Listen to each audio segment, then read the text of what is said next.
Welcome into the Paul Farrington Show, an emergency podcast here. Those are the fun ones, Ziggy. The emergency podcast when it's 8 o'clock on a Wednesday, as you said. What else do we have to do 8 o'clock on a Wednesday other than talk about Brian Flores signing his extension with the Minnesota Vikings?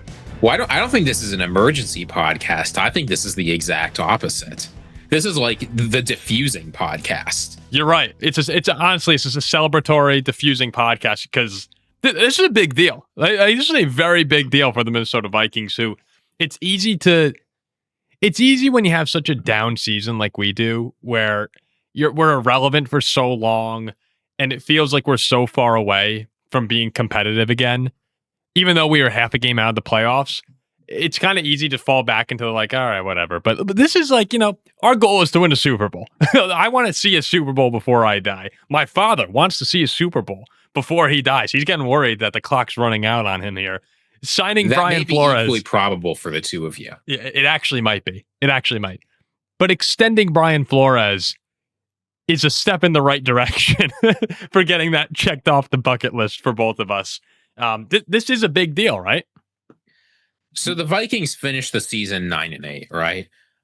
Realistically, I think if Brian Flores was not the defensive coordinator for this team, if you replace him with like a league average DC who sort of gets what he can out of the players and not a lot more, I think this team probably wins 4 or 5 games. Down the stretch for the Vikings, when we were playing well and winning games, our defense won the Commanders game. Our defense won the Giants game. Our defense won the Lions game. Honestly, our defense probably won the Packers game. Like, almost every single game the Vikings were competitive in this year, I'm trying to think of any counter examples. It was the defense taking care of business. Maybe you can say the Bengals game just because we won by so much. The offense did a good job. But Brian Flores, every time the Vikings looked good outside of that particular game, is because Brian Flores' defense was flying all over the field. I mean, Ziggy, you talk about the Bengals game, and that's the game where Isaiah Rodgers, we had multiple defensive touchdowns in that game. Didn't we turn the ball? Didn't we have the Bengals turn the ball over 5 times in that game? Like the defense. And a quick reminder to everyone, we're trying to build up our Viking fan base as well. So if you could like, comment, and most importantly, subscribe to the channel. We appreciate all the other NFC North teams, the Packers, Bears, Lions fans who listen to this. We're also trying to build up our Vikings fan base for next season, hoping this could be, again, a step in the right direction toward that. So just throw us a subscription if you can. But you remember, like, the Vikings defense in that Bengals game was unbelievable. And even though in hindsight, looking back on all those wins, there's a bit of, it's a little bittersweet that they won all those games and just worsened their draft stock to the point where we legitimately have the lowest pick of all the teams that did not make the playoffs. But that goes to show how good this unit was when we had the second worst quarterback of the century in J.J. McCarthy for a while before J.J. played better at the end of the year, but early in the year. And the worst quarterback of the century, Max Brosmer. And Brosmer's throwing for -3 net passing yards on Christmas Day, and we're beating the Detroit Lions at home. I mean, you're completely right that the defense almost single-handedly was winning games. And that's something that we talked about with a lot of our friends saying, man, if we had just gotten average quarterback play, the defense won 5 or 6 games alone. Can you imagine what this team would be with just an average offense? And that's all a testament to Flores. Well, what would have been the most Minnesota Vikings thing ever is Brian Flores wins us a bunch of games on defense, performs well enough to get a job, and then leaves. So we lose that defense for next year while losing our draft pick this year. That's almost what I expected to happen. And I assume this obviously rules him out for like the Cowboys defensive coordinator job where he didn't get interviewed, or the Commanders defensive coordinator job. I assume that he wouldn't be signing this extension and we wouldn't be announcing it if there was a chance that he was going to get the Ravens or Steelers head coaching jobs, which he interviewed. Like, I take this to mean Flores is off the market.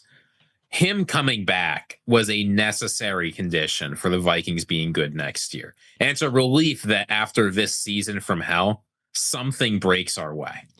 Yeah, that's actually what I thought too. It was just nice to have something good happen. But that's an important clarification that you made there. He can still agree to become the head coach of the Steelers or the Ravens or really any head coaching position. But it would just be this sequence of events would be super weird if he was still in the running for those jobs. Yeah, to me, it looks like Mike McCarthy might be in the driver's seat for Pittsburgh. Maybe Jesse Minter in Baltimore. Again, we don't know anything, but that's just the way the reporting has been lately. It seems like that's the direction those two teams are heading. I never bought in to the lateral movement, to the Commanders' DC position or the horrible situation where he would have been a Packers defensive coordinator. I know people brought up. I never bought into that just because it didn't make much sense unless if there truly was a rift with the Vikings, as some people were starting to spark up that rumor. But there's never much substance to anything. Well, the one way it could make sense is if another team offered a lot more money than the Vikings were willing to pay. And whatever you say about the Wilfs, whatever you say about their mandate that you have to try and make the playoffs every year, never wanting to blow the team up, they spend money on the Minnesota Vikings to try and win, right? We talked about They're great owners a couple weeks ago. Like, Packers fans have been frustrated for a long time that they get these really good teams and their spending on staff is near the bottom of the NFL. And they lose out on the opportunity to acquire guys they want because they won't pay. As a Vikings fan, that is never our problem. So I appreciate that when we have a coordinator that's so important to our team, he can sit back and say, we're not going to get outbid. If a team makes an offer, we're going to match it. And Brian Flores seems to genuinely like being in Minnesota with Kevin O'Connell. Yeah. Right? Things obviously spiraled in Miami, and he seemed pretty miserable there. Seems like he's having a good time in Minnesota. Oh, the players love him too. Remember when the whole thing with a couple of years ago now, but when the whole Tua stories were leaking and Flores came out, he's crying at the press conference. And I remember Harrison Phillips and maybe, was it Phillips and Metellus maybe? I can't remember who else came out with Harrison. And they were just saying, we love Flo. We love playing for him. And that's one thing the Vikings have right now. They have an all-star coaching staff. And it's a coaching staff that the guys love. It's a great culture. I feel bad for Brian Flores that he can't get this head coaching job right now. And part of that is you're suing the NFL. I'm sure that plays into it here because he's one of the best coordinators in all of football. But just the way it went down in Miami and what's still going on right now probably makes it difficult to get hired as a head coach. I'm not in those rooms. We don't need to speculate on that anymore. But this is certainly he's getting paid a huge amount of money to coordinate for the Vikings. Yeah. But these things are not public, but after this extension, I would be very surprised if Brian Flores isn't the highest paid defensive coordinator in the NFL. Totally agree with you. And it's a good point you made about the Wilfs, where there's been some frustrating moments under their ownership, right? But it's always frustrating because something bad breaks our way on the field. The Wilfs are great owners. I mean, they always, as you said, they do whatever it takes to win. And there is something a little frustrating in the always trying to be competitive state that some teams are in, because it's like the Steelers we talk about with Jack. When you're in the middle, it's the worst place to be. And the Vikings often find themselves like this season, even when the offense is horrible, they find themselves in the middle. Well, this year was just ridiculous. Yeah. This year was beyond anything. This was incomprehensible. Like, going from 4-5 to mathematically eliminated in the playoffs a few weeks later at, what was it, 4-8, and then you just rattle off 5 straight wins, winning out. Yeah, just insanity. And I know a lot of people were talking about if they lost Flores, Durante Jones, their passing game. What's his specialist or coordinator? What do we want to talk about? He's the passing game coordinator. Yeah, coordinator. Yeah. He's interviewing with the Packers. Oh, Durante Jones is interviewing with a bunch of teams. I think he has 4 different teams interested in him, including the Packers. Some people are calling him an emerging star, right? But he's never been an NFL defensive coordinator before. He would have been. I mean, Brian Flores is the best defensive coordinator in the NFL, probably, if not top 2 or top 3. Basically, anyone in the NFL for the Vikings would be a downgrade. Oh yeah, and that's the thing. Even if you have Jones, who a lot of teams are pursuing, and the Vikings may have elevated him to DC. That was one of the scenarios some Vikings fans were afraid of, where it was Flores leaves, but we take so long waiting for Flores that we lose Jones as well. Luckily now, assuming that Flores doesn't go somewhere else, which it doesn't look like, we're okay there. But when you have a first-time defensive coordinator, you just still don't know what you're going to get. And you're losing the number 1 or 2 guy in the league, which is a downgrade no matter what. And as you were saying before, when the Vikings are going to be relying on their defense as much as they will, at least early next year, you have to expect it's, we're going to have to try and win a couple of those games with the defense being elite. Because I imagine JJ, assuming he's the starter, right? It's going to take a few games probably to get going. And I mean, man, if he's just average, you got to think with the defense and the way they look to close this year, that this team can maybe make a little bit of noise. You need the quarterback position to play well, and that's something we didn't get this year.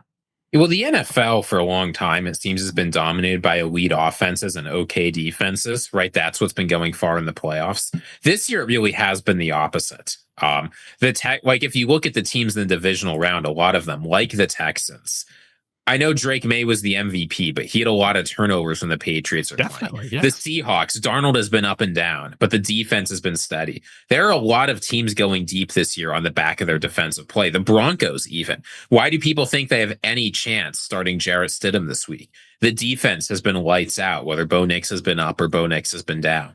So there is a formula you're seeing starting to emerge this year that the Minnesota Vikings can look at.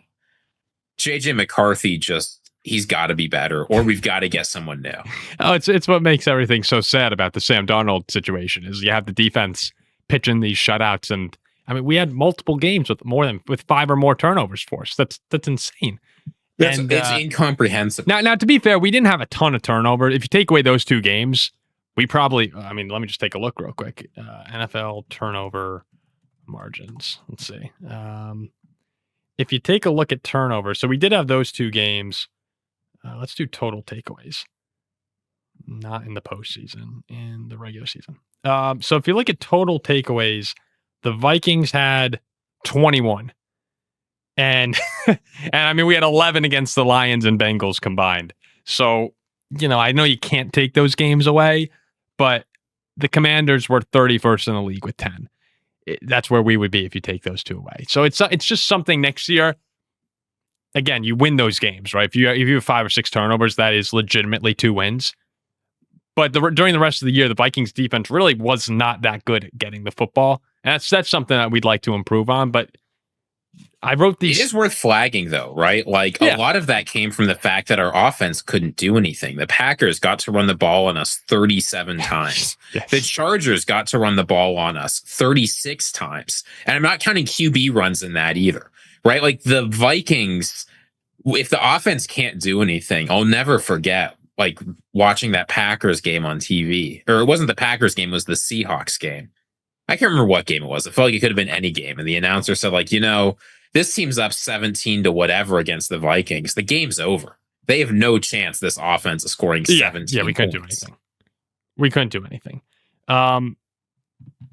So one thing I do want to kind of make clear here is just how bad the Vikings defense was before Brian Flores got there.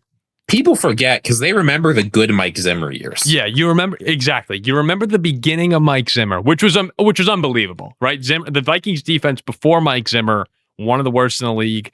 Then obviously it peaks during that 2017 season when we go on the NFC Championship game run. I mean, one of the best defenses really at the 2010s, that Vikings team with roads closed and Kendricks, Barr, Everson Griffin. I mean, it was an amazing defense. Harrison Smith. But I wrote this down, Ziggy, the Vikings, where they statistically finished yards per game and points per game the 3 years before and the 3 years since we hired Flores. Listen to yards per game here. I'll do that first. 2020, 21, 22. 27th, 30th, and 31st in yards per game in those years. We hire Flores. We go to 16th in year 1, so we jump up 15 places. 15. That 2022 defense, one of the worst you'll ever see. That's the year Ed Donatel said before the Giants playoff game, you're going to like what you see on Sunday. And we let Daniel Jones throw for 350 yards for the second time on us. We're the reason Daniel Jones, Giants fans are upset with Joe Shane for extending Daniel Jones. Well, we gave him that contract. That Vikings team. In case you wonder, was this a bend, don't break thing? Because some of those early Zimmer defenses gave up a lot of yards. We were 29th, 24th, and 28th in points per game. It was putrid. Yeah, and we go from 16th in 2023 with Flores to 2 seasons ago, we're 5th, and this past year, 3rd in yards per game. So we've been a top 5 defense there the past 2 years. Points per game, we go, again, this is 2020, 2021, then 2022. 29th, 24th, 28th in points per game. With Flores in year 1 in 2023, we jumped 14 spots to 14th. 2 seasons ago, we're 5th, and this year we're 7th. So, I mean, you see it right there. The past 2 years, they've been 5th and 5th in points per game and yards per game in 24, and 3rd and 7th in yards and points this season. He's made us a top 5 defense in football. And well, Paul, I'll tell you what's frustrating about watching this is you're talking about how the defense has flipped. Well, the offense has flipped just the same way, right? Like if you look at the difference in points given up versus points scored on offense during those terrible defense years, we were 22, 18, 15. The last 3 years, we've been 17, 9, 17. So like as our defense has become one of the best in the NFL, our offense has regressed. We were 26th in points this year, 28th in yards. It's just been a disaster. To be fair, because I've seen that graphic about O'Connell and the offensive EPA per play, I think it was, or DVOA. And I mean, it all comes down to quarterback, right? You said we were 9th the year we had Sam. And then the years that bookend that, it's JJ and Brosmer. And it's the season that Kirk got hurt, right? When we had Dobbs and Mullins, and I mean, it comes down to quarterback. No, and I get it. I'm not saying this to dunk on the coaching staff. No, I get it. I just wish we could have more than 1 year with a good offense and a good defense. Yeah, is that too much to ask? Well, last year was the year, and I mean, it all comes back right now to the Darnold decision. Because if Darnold was the quarterback this year, the offense would probably be a top 10 unit. Defense is top 5, and the Vikings very possibly in an uneven and certainly you could say it's pretty balanced. I know uneven and balanced not obviously are contradictory terms. What I mean is in a league with such parity as this season, the Vikings, without any standout teams, the Vikings easily could have been the 1 seed. We easily could have been the Seahawks this year. And but that's what it comes how back would Sam Darnold have played behind Justin School, Blake Brandel, Ryan Kelly, Walter Roos? Yeah, that could have been a problem. That's right. Like the Seahawks did a great job reforming their offensive line around Sam Darnold to be above league average. We had some truly awful. I think the answer though is still better than McCarthy. Oh, I mean, so, almost certainly. You know, how much is Darnold? The jump from McCarthy to Darnold, how many wins is that worth? 3? Like, you know, if it's 1, we make the playoffs. Yeah, that's the thing. It's 1, we make the playoffs, and even if you say 3, I mean, when you go through our schedule from if it's 3, season, we probably win the division. It's like, do we beat Atlanta with Darnold? I think we do. Do we beat Pittsburgh with Darnold? I think we do. Do we beat the Bears at home? Do we beat the Bears at home? Yeah. Do we beat Philly at home? Probably. Maybe you could still give us the loss at Seattle. Maybe still the loss in Green Bay. I think we beat Baltimore at home. So, I mean, we're talking about what? We beat in the race for the 1 seed. Yeah. How many games is that? That's 1, 2, 3, 4, 5 games. So that would put us at 14 wins, 14-3. So, yeah. I mean, look, the Vikings were a competitive team amazingly this year. Just they were competitive when it didn't matter. And when that's the case, you kind of aren't a competitive team. So yeah, that's what it'll come back to next year. McCarthy is the biggest question mark, but this was certainly the next biggest one for us, was bringing back Flores. And at the moment, at least, it seems like that's going to happen, unless if something changes with his head coaching candidacy. So, all right, we don't need to go much longer on that. We want to do a quick reaction, about 20 minutes here. Ziggy, thanks for hopping on a Wednesday at 8 o'clock. I know it's a very busy time of the evening for you, so appreciate you making the time. Yeah, it's look, how often do we get to run the headline "Hope in Minnesota"? like twice a year. And it's always during the off season, so you have to run it while you can. Yeah, that's a great point. All right, everyone, have a good night. We'll see you tomorrow for the conference championship predictions and some of the other coaching reactions. It was a very fun episode, so tune in then.